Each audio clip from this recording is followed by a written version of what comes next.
안녕하세요. 케이버 참 쉽죠? 라는 주제로 발표하게 된 그라운드X에서 클레이튼 SDK인 케이버를 개발 담당하고 있는 자스민이라고 합니다. 저는 이번 발표에서 케이버가 무엇인지에 대해서 먼저 설명드리고 그 뒤에 커먼 아키텍처가 어떤 것인지 설명드릴 예정입니다. 그리고 그 뒤에는 케이버를 사용해서 어떤 것들을 할 수 있는지 간단한 예제를 실제 코드와 함께 설명드리겠습니다. 혹시 케이버가 무엇인지 아시는 분 계신가요? 네, 많은 분들이 케이버가 무엇인지 알고 계신 것 같은데요. 저희가 내린 케이버의 정의에 대해서 말씀드리겠습니다. 저희는 케이버를 클레이튼을 쉽게 사용하기 위한 SDK다라고 정의를 했는데요. 저희는 여기서 쉽게라는 단어에 좀 더 초점을 맞추어 생각해 보았습니다.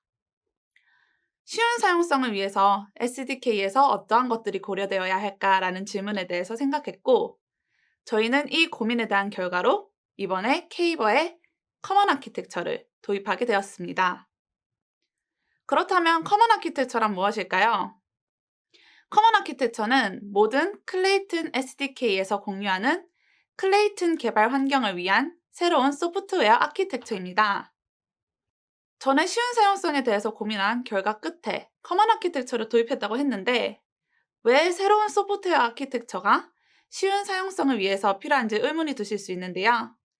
지금부터 커먼 아키텍처를 케이버에 도입하게 된 이유에 대해서 설명드리겠습니다. 케이버는 현재 자바스크립트와 자바 언어로 제공이 되고 있는데요. 커먼 아키텍처가 도입되기 전에 케이버는 공통된 구조를 공유하고 있지 않았기 때문에 내부적으로 구현된 구조가 달랐으며, 하나의 용어에 대해서 케이버 JS와 케이버 자바가 제공하는 기능이 달랐을 정도로 사용하는 용어가 통일되어 있지 않았습니다. 그렇기 때문에 언어별 케이버의 사용성이 굉장히 달랐겠죠?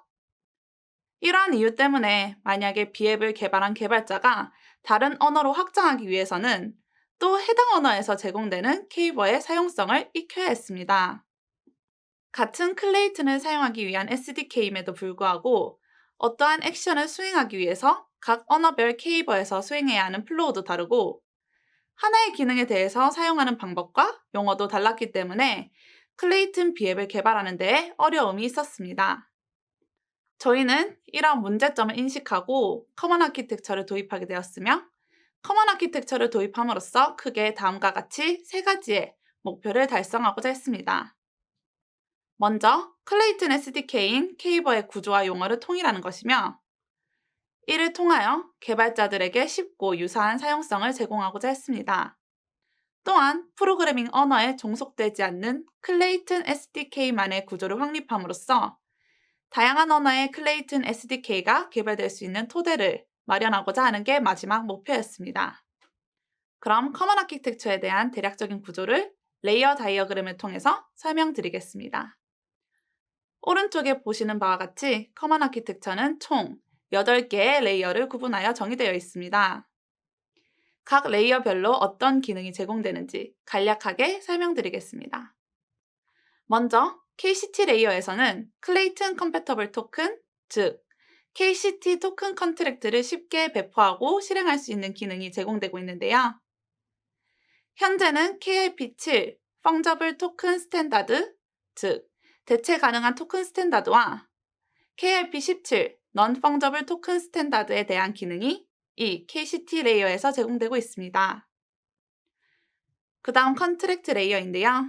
컨트랙트 레이어에서는 스마트 컨트랙트를 쉽게 사용할 수 있는 기능을 제공하고 있습니다.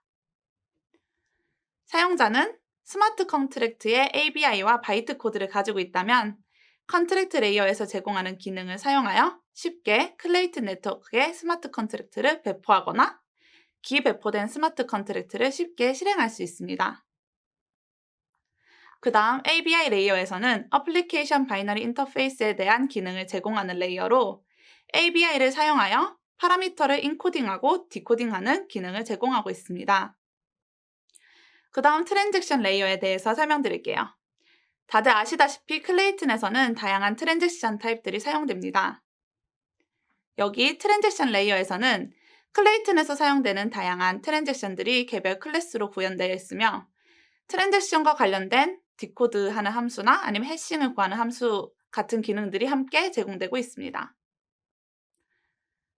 원래 레이어에서는 K버에서 클레이튼 어카운트를 사용할 수 있는 기능들을 제공하고 있는데요. 이 레이어에서는 크게 인메모리 월렛 기능을 제공하는 키링 컨테이너와 사용자가 K버에서 클레이튼 계정의 주소와 프라이빗 키들을 저장할 수 있는 키링이 함께 제공되고 있습니다. 그리고 클레이튼의 또 하나의 큰 피처가 바로 어카운트에서 사용하는 키를 업데이트할 수 있다는 건데요. 계정의 키를 업데이트할 때 필요한 데이터 구조와 기능들이 바로 이 어카운트 레이어에서 제공되고 있습니다.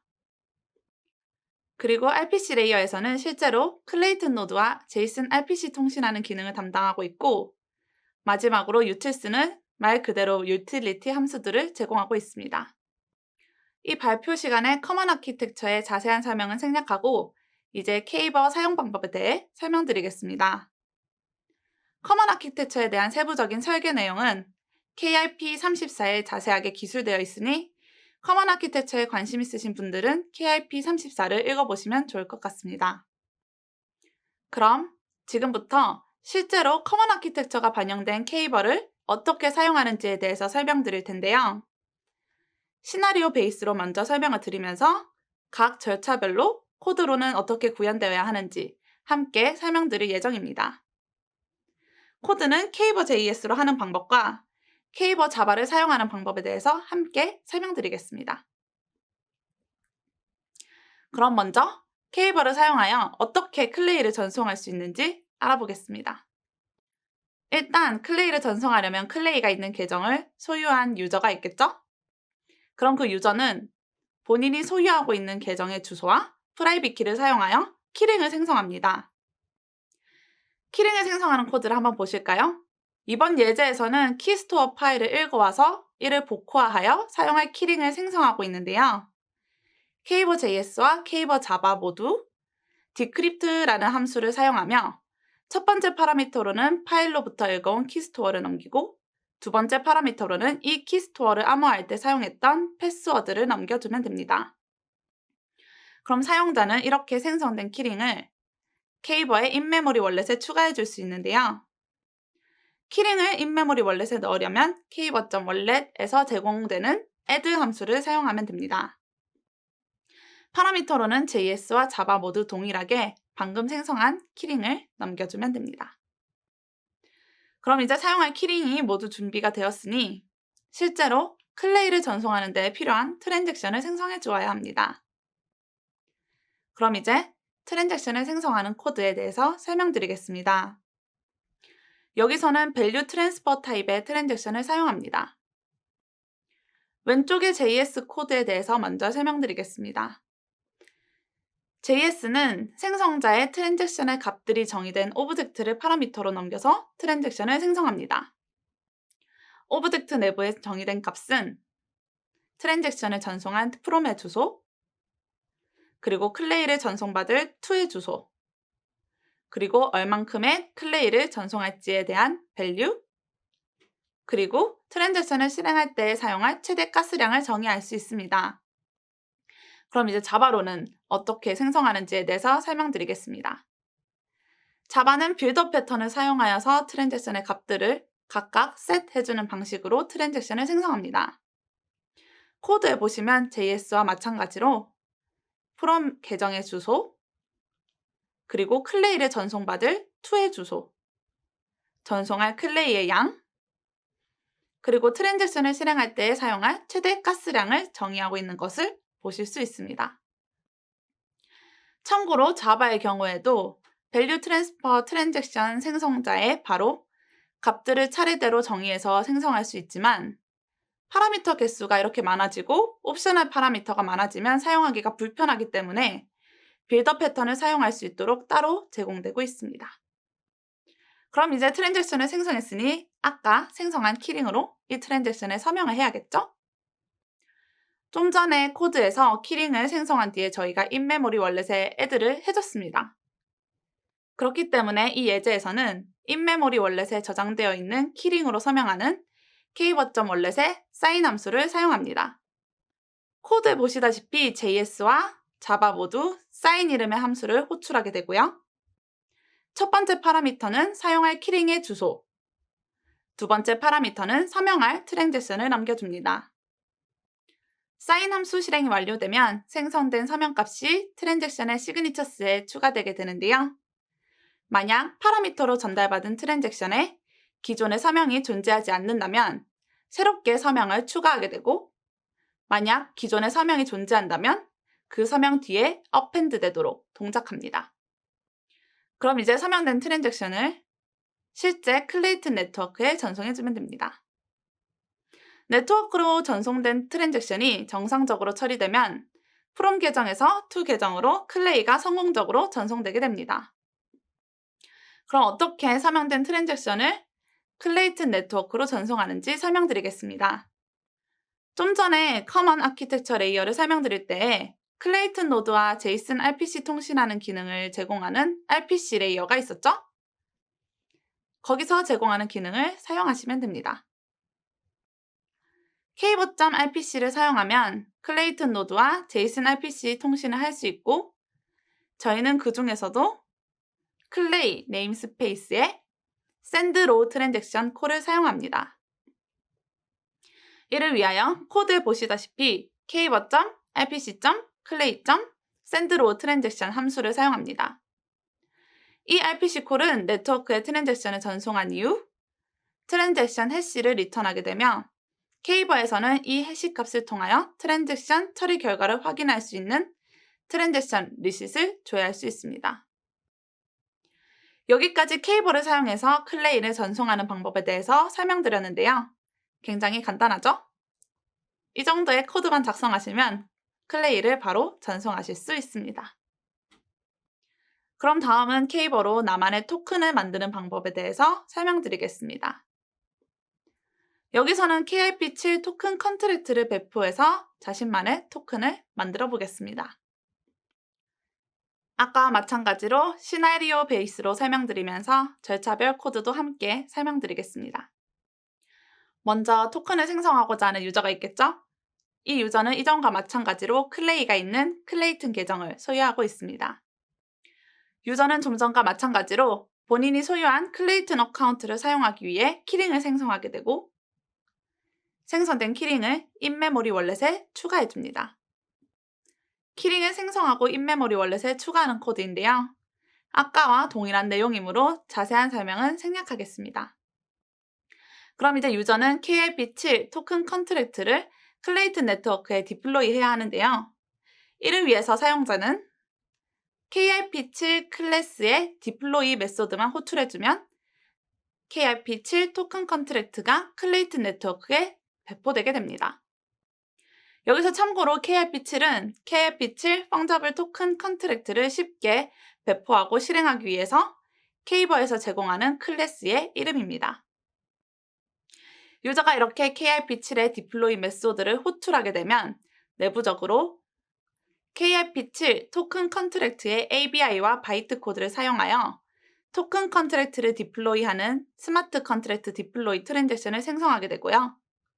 그 다음 초반에 인메모리 월렛에 추가한 키링을 사용하여 이 스마트 컨트랙트 디플로이 트랜잭션에 서명하게 됩니다.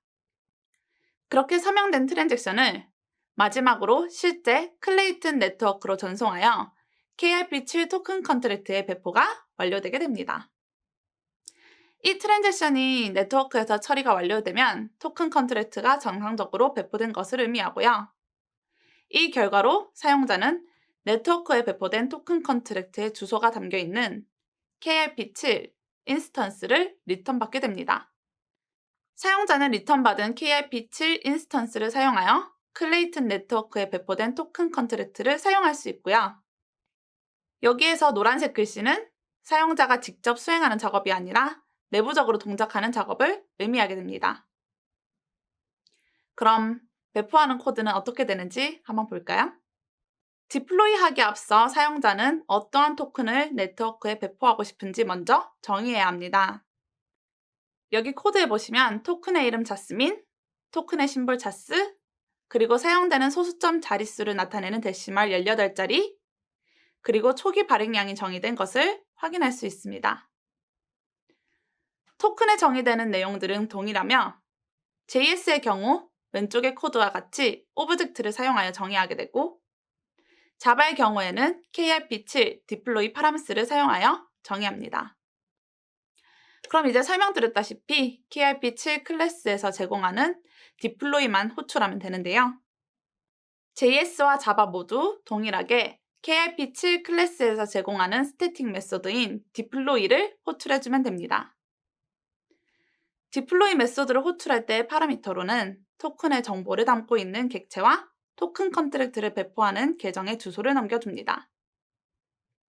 그럼 이 디플로이 메소드는 전달받은 계정을 사용하여 토큰 컨트랙트를 배포하게 되며 토큰 컨트랙트를 배포할 때 사용된 계정은 배포된 KRP7 토큰 컨트랙트의 오너가 되게 됩니다. 배포가 완료되면 디플로이 함수는 사용자에게 배포된 컨트랙트의 정보를 담고 있는 KRP7 인스턴스를 리턴하게 되고 사용자는 이를 사용하여 클레이튼 네트워크에 배포된 컨트랙트를 사용할 수 있습니다.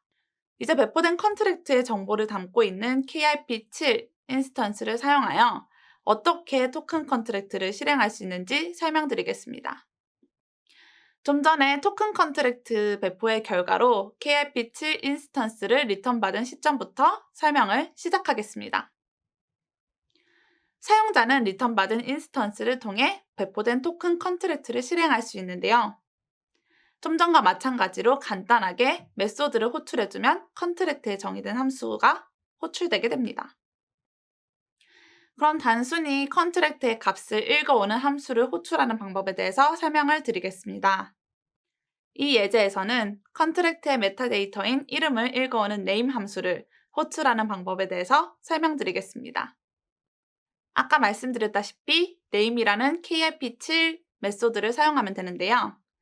이렇게 컨트랙트의 값을 읽어오는 메소드를 호출하면 내부적으로 메시지 호출을 하는 JSON RPC 콜을 네트워크로 보내게 됩니다. 그럼 이제 코드를 설명드리겠습니다. 실제 name이라는 함수를 사용하는 코드인데요. 앞에서 설명드렸다시피 KRP7의 name 메소드만 호출해주면 KRP7 토큰 컨트랙트의 name을 읽어올 수 있습니다. 좀 전에 JS와 자바 모두 자스민이라는 이름으로 토큰을 배포했기 때문에 콘솔에는 the name of token 자스민이라고 찍히겠죠? 그럼 다음은 단순하게 저장된 값을 읽어오는 것이 아니라 실제 컨트랙트에 값을 쓰거나 삭제 혹은 수정을 하는 함수를 호출하는 방법에 대해서 설명드리겠습니다. 컨트랙트에 저장되는 값을 변경하는 함수를 호출하기 위해서는 실제로 스마트 컨트랙트를 실행하는 트랜잭션을 발생시켜야 하기 때문에 내부적으로 동작하는 방식이 아까와는 조금 다른데요. 사용자 입장에서는 좀 전과 동일하게 KRP7의 메소드를 호출해주면 됩니다.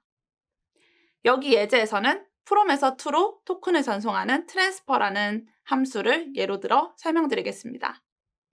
이렇게 트랜스퍼 메소드가 호출이 되면 내부적으로 스마트 컨트랙트를 실행할 수 있는 스마트 컨트랙트 execution 트랜잭션을 생성하게 되는데요. 그 다음 인메모리 월렛에 저장된 키링으로 이 트랜잭션에 서명하게 됩니다. 이렇게 서명된 트랜잭션은 네트워크로 전송되게 되고 트랜잭션이 처리될 때 EVM을 통해서 토큰 컨트랙트가 실행되게 됩니다. 그럼 이걸 코드로 어떻게 해야 하는지 설명드리겠습니다. 좀 전과 마찬가지로 KRP7 인스턴스에 트랜스퍼 메소드를 호출해주면 됩니다.